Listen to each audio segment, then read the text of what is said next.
A few weeks back I saw someone come into my house, on the new doorbell camera, but I never saw them leave. The next day the footage disappeared. So playing detective and starting to investigate, my soon-to-be ex-wife STBXW realized I was onto her. She thought I had found evidence, probably from the recently installed doorbell camera. She deleted. I was setting up in home cameras and VRS at the time. However, she ended up confessing to an ongoing affair, lasting about a year during most of the time I spent helping my elderly parent. She admitted I deserved better, and suggested a fair divorce, selling the house and splitting the proceeds. She might even pay alimony for a while. We'll share most of the debt, and the house sale should cover it, leaving a bit to start over. It's disheartening and unfair. I admit I felt anger and wanted revenge, but there aren't many people to expose her to. Who would care? No one on the other person's side to expose to. He's single, divorced, and surprisingly, more informed about my marriage than I was. Their relationship isn't close, and it's likely not her first time. Despite the urge for revenge, I let it go without seeking more pain. This situation comes at a crucial time, as I deal with elder care issues, and I don't have the energy or desire to fight for anything. She offered to fix things, but we both know there's too much pain and wrong between us, and I'm still broken from being cheated on over 25 years ago. Some scars never heal. I've recently questioned if my entire relationship was a rebound, but I'm a committed person, and once I commit I'm all in. Maybe I did it too soon. Now I can't see trusting anyone again, so there's no confrontation, revenge or exposure, just two lives torn apart.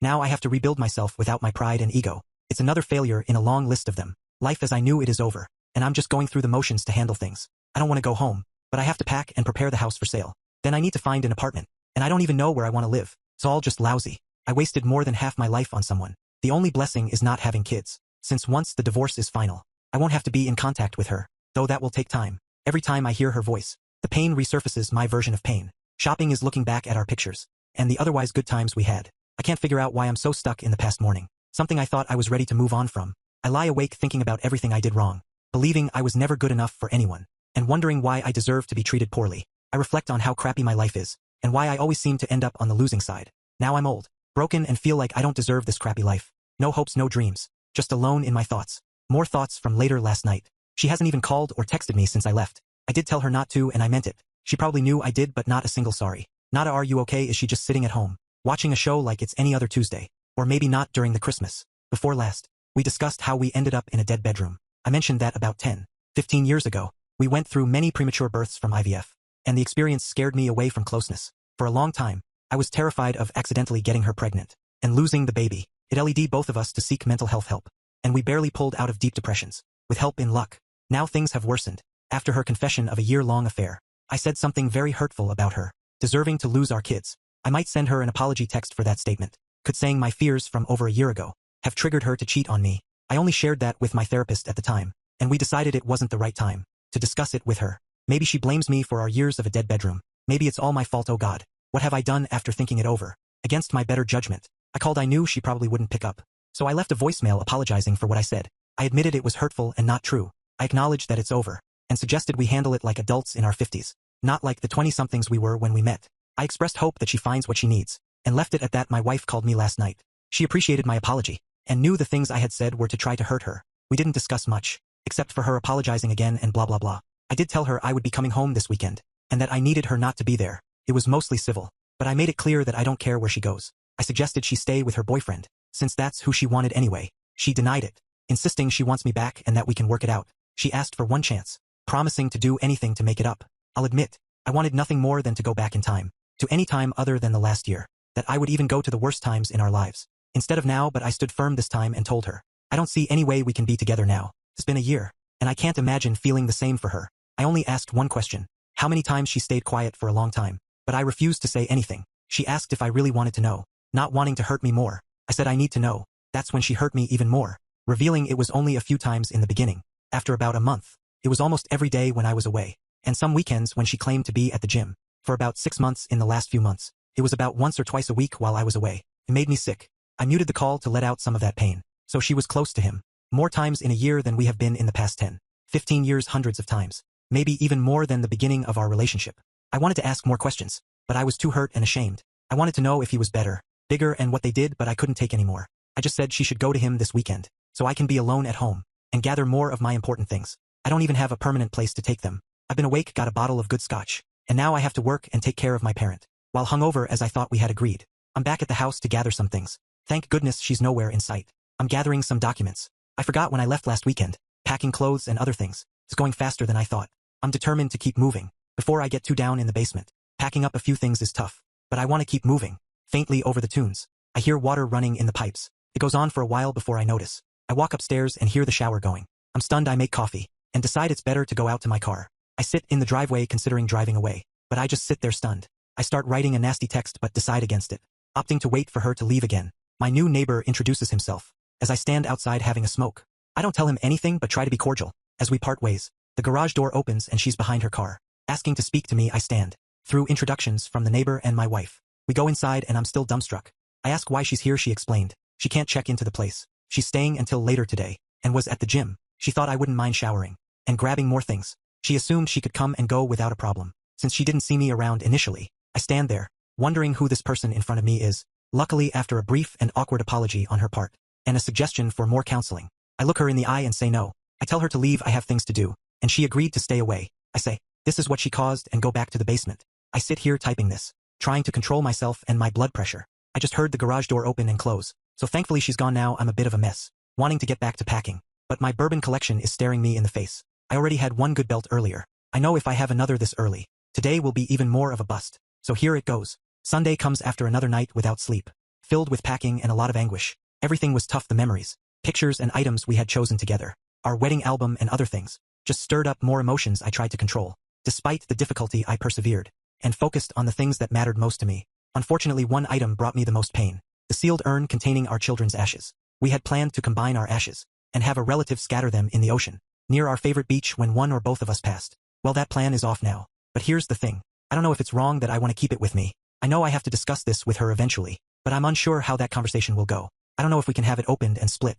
The remains. It feels wrong, like neither of us is getting them. I'll ask my attorney about it when I retain one. I guess I didn't mention it to her, since my confidence in her was below zero. At that point, Sunday evening, I'm nearly packed with things I'm taking with me for now. I wanted to have enough, so that if I couldn't tolerate coming back for a few weeks, at least along with a few more important keepsakes, documents, etc. I knew she was supposed to return after 9, as we discussed, and I didn't really want to be there. I resisted the urge to dismantle all the electronics, reset the router, etc. out of spite, so I felt like the bigger person for once, with the help of some supportive calls from a friend, and some DMS. Anyway, it's about 7 and I'm loading the last bits into my car. Well, no shocker here, but yep, she shows up. She comes in looking a bit shaken, but not nearly as bad as I felt. She starts off saying, it looked like I was ready to leave again. If I really had to go so early, could I at least talk to her? I was already frustrated that she was even there, and wanted to be stronger than I knew I was. I said I didn't want to be too late, and I had to get back in time for the weekend, help with my parent. To be relieved that I only had a few minutes, but if there is something important she can tell me, and if needed I could call her while driving. She then says she understood, but that she really needed me to know what was going on with her this weekend, and she wished we could talk without me being angry. She said she spent the weekend alone. Not sure I believe this, but considering all that it happened, and what she's done to us, that she knew I couldn't forgive what she's done, but that she does and will always love me, and be in love with me forever. That she knows I don't believe this now, but that she was so angry with herself for hurting me so bad, and destroying the only man who ever loved her, unconditionally, and was always there for her. I was doing my best to just not shout, sob, hug her or anything, and just give her the stoic look of indifference. I'll admit I failed. My eyes watered up, but I struggled to not let the tears fall. Yeah, I failed at that too, but didn't really speak.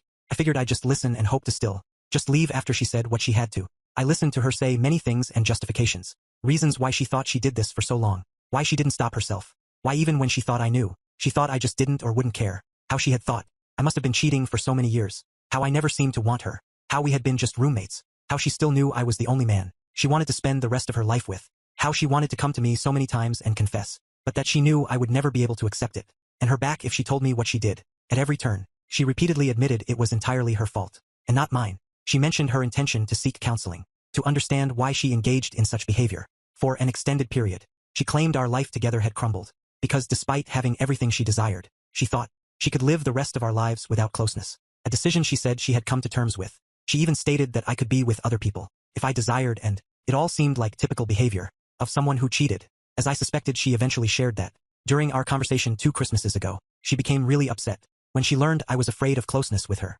due to the fear of getting her pregnant again. She argued that my concerns about pregnancy were merely excuses, suggesting that I never truly wanted her or a family, especially when I resisted adopting. She admitted to growing upset every day, feeling that the only thing missing in our lives was closeness and family, which she believed I had kept from her. She expressed anger, believing that I had always blamed her for our child losses, and lied every time I claimed otherwise. She felt I had been disgusted by her for losing our children, and that resentment lingered despite all those years. She claimed to have loved me enough for both of us. When my parents' health worsened, she thought I was just using it as an excuse to be away from her. Suddenly everything clicked in her head, and she believed all her fears were true. She just wanted to be loved, and she felt I hadn't been truthful about my feelings. All along, the person she referred to as the gym guy wasn't even a possibility, until all these realizations hit her. She insisted she had never thought of being unfaithful, and initially did it out of spite.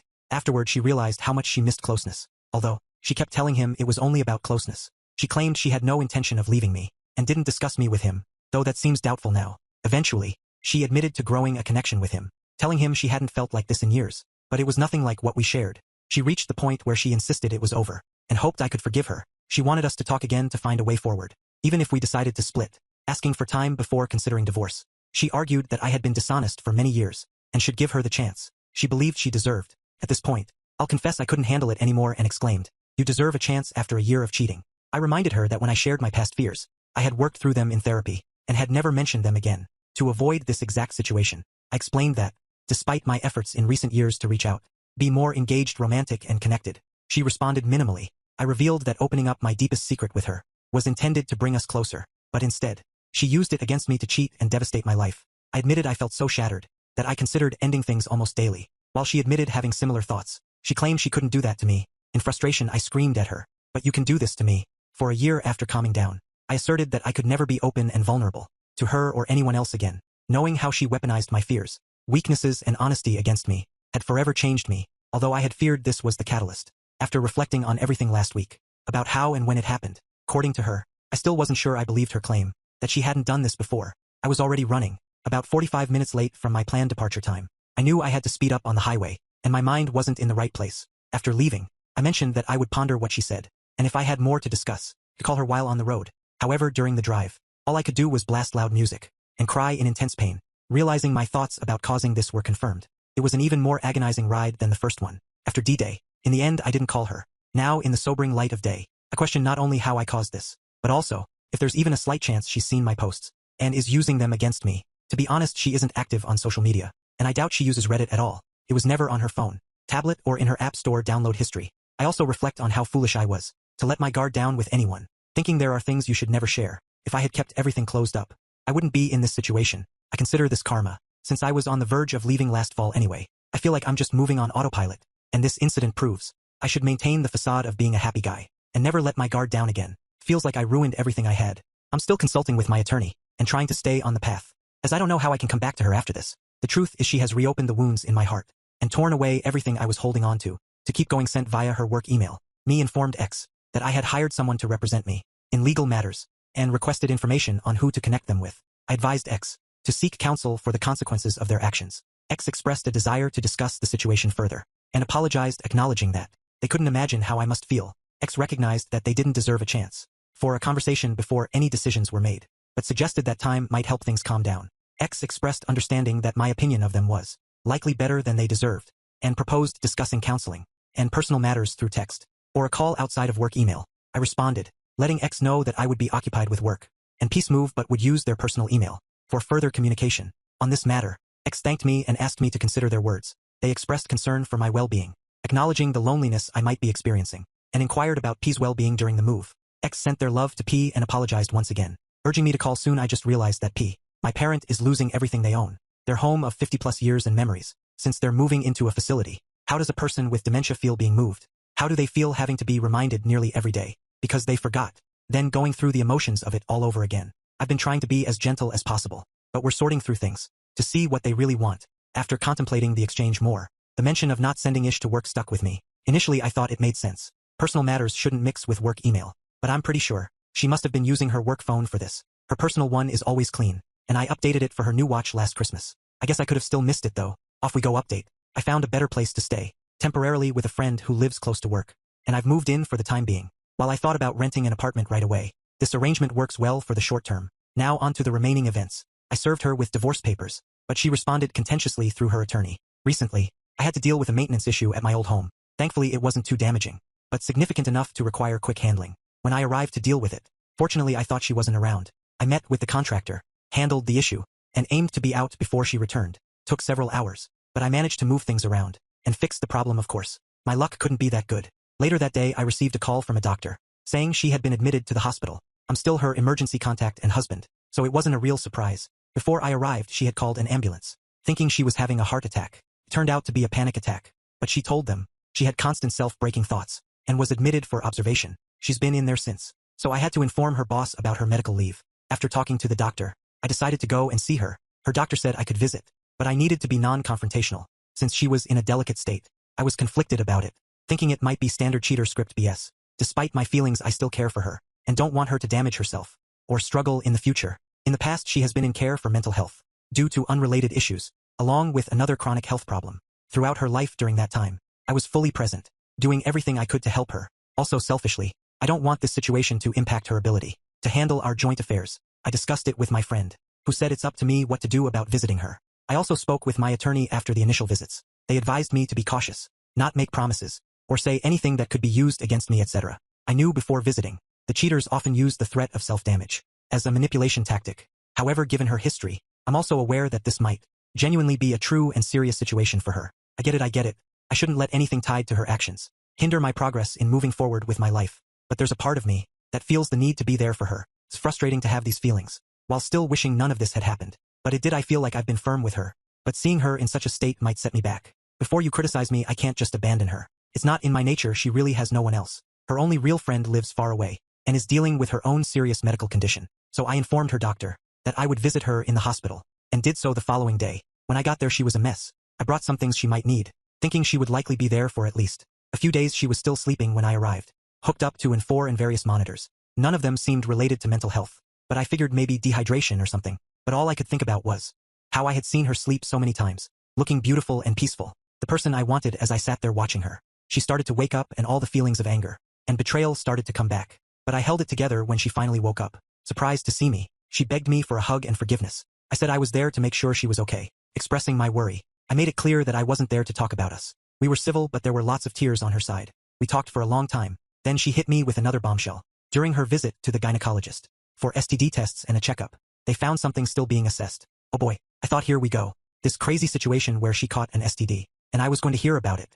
Or maybe fortunately not the case. She was found to have fairly aggressive ovarian cancer. Now I'm no expert, but I know that usually, that type of cancer is like a last sentence. I had to step out of the room to gather myself for a minute. I had all these emotions going through me, and didn't want her to see them. I composed myself and went back in, and we talked for a long time. In our talk, I eventually agreed to help her however I can, though part of me wanted to tell her to rely on her boyfriend. Now I made it clear that it had nothing to do with us being together. I believe she would do the same for me if the situation were reversed. But who knows, her panic attack, turns out, was the result of getting this news and her birthday, which I totally ignored, and getting served in the same week. So it's like the perfect storm hitting her life. Maybe too much karma. She was just feeling like ending her life would be easier than fighting me, this disease alone, etc. Losing everything and now losing her life on top of it. She also didn't want me to somehow end up bankrupt from her likely medical debt, her life insurance, and giving me the house totally free now would make for a nest egg I could totally start over with. But ultimately, I convinced her that her being around and fighting this with everything possible is the only thing I want for, and from her I made it clear that I am not a reason for her to end herself, etc. So this is what I've been up to lately, Chris. Crossing highways for work, visiting my parent, the hospital, my friend's place, and now back to my old home for more of her belongings. She's been moved to a regular room, since her doctors believe she's no longer a danger to herself. More tests have been conducted, and today we're expecting precise results. On the stage of her condition, preliminary exams suggest at least stage 2B or higher. If there's a chance it's not stage 4, we might manage, but if it is, we're looking at a shortened but tough outcome. I'm writing this in the hospital cafeteria, waiting for the oncology department to provide more results and details. I'm the type to do anything for anyone. If her actions hadn't pushed me away, I'd be a wreck. Not that I haven't been. In private, once again, I'm being the strong one for both of us, attempting to stay optimistic, which goes against my natural pessimism. The most significant development, if there's hope, involves major emergency surgery in chemo, followed by a period of care. I've committed to being there for her through surgery, chemo, and recovery in the best case scenario. I haven't explicitly said I'd move in and stay with her, though that might be necessary. My stance on divorce hasn't changed. I've consulted my lawyer about the legal implications, and whether we can still be considered separated. They say we can consider this an in-house separation, given certain conditions. My other concern is avoiding part of her medical debt, likely to delay our proceedings. They mentioned demanding our settlement agreement, but she would need to agree that none of this is my liability. So is there a chance I can care for her through this, avoid emotional reconnection, and still move on with my life, regardless of how this unfolds? Update. For those still interested, I finally met with the doctors. The stage 2B, and it has spread, but the tumors are still small and haven't reached the bladder. or other distant organs like the liver, which from my understanding, is nearly impossible to cure. She'll undergo serious surgeries and chemo. I had already made up my mind to support her in her battle, regardless of her actions. I won't leave her to face this alone. Some might say it's not my responsibility anymore, but I can't be that tough person. I thought I could initially, or what some folks here suggest. Well, I'm too old to care what people think. I'm doing it for myself. I'll continue with the separation and divorce. Unfortunately, I'll probably move back in for in-house separation to assist her for a while. I've discussed the plan with my attorney. They understand my position and say, we can still consider any time I'm there as separated, as long as we don't share a bed, which isn't a problem for various reasons. We also need an agreement that she won't make the process more difficult, as it seemed to be her original plan. I'll ensure she understands that. A condition of my support is that she doesn't contest and drag out the process. However, I'll agree to give her time to get better situated. I confess, I'll feel guilty as if I'm bargaining with her life, but I guess we all have our limits. She'll undergo surgery in the next few days for additional biopsies and a major operation. The treatment plan is aggressive, but it's better to stop the spread now. I guess I don't need more details than that. In all likelihood, as my post title states, her cheating may have saved her life, as she would likely have discovered this too late. Otherwise, so I suppose someone in this situation gets a win. Update.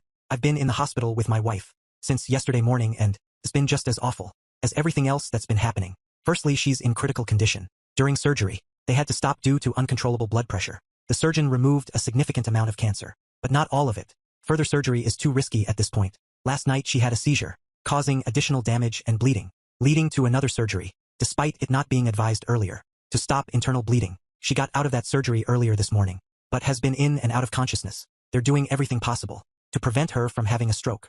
I'm not sure if she'll make it, but I've been without sleep for 2 days. Imagining the worst, she's a bit more stable, but it's still a delicate situation. Additionally, while waiting for her initial surgery, I used her work phone and saw a message from her affair partner a few weeks ago from an unrecognized number. Although she had his other number blocked, she kept their conversation. He was apologizing for how he treated her the last time they met. There's a whole story there that I won't go into, but it happened because I tracked him down, almost doing something foolish and dangerous. He reached out to her, and she bargained to meet with him to avoid legal trouble. This was almost a month ago. Anyway, I saw her response, that he was the biggest mistake of her life. She hated herself for meeting him, and she would never be in touch or see him again. For everyone's safety, she asked him not to contact her again. I don't take this as anything as I found it.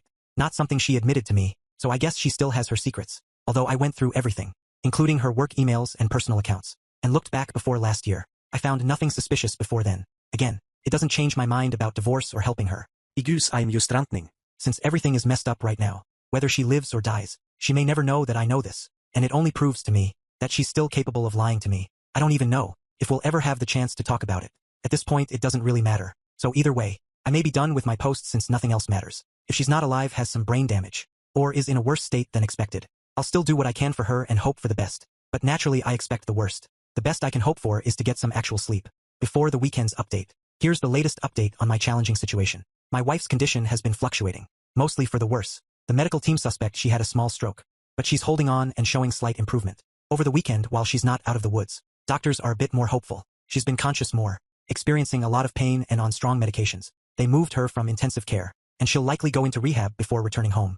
On Thursday, my wife's best friend M reached out to me. We hadn't spoken since this ordeal began, and I assumed she knew and was supporting my wife. I left her a voicemail the night after my wife's first surgery, just in case they hadn't talked, informing her about the critical situation. I suggested that if she wanted to see my wife, she should do so soon in case the worst happened. Although M and I weren't very close, she and my wife had been friends since their teens, and they went to college together. We spent time together on holidays and a couple of vacations. M called on Thursday, expressing sympathy for what we were going through, and asking to visit my wife. She also inquired if she could stay at the house, possibly thinking I still live there. I agreed, even though staying in my own house part-time still causes me pain. M is a genuinely good person, and I knew losing her friend was weighing on her. I picked her up from the airport Thursday evening, and we went straight to the hospital. During the drive, we discussed my wife's condition and everything that happened since the surgery, and finally revealed that she knew about our situation. She mentioned that my wife had only told her everything a few days before being initially hospitalized, when she received the news about cancer, and being served. They hadn't talked much last year, not like before, and M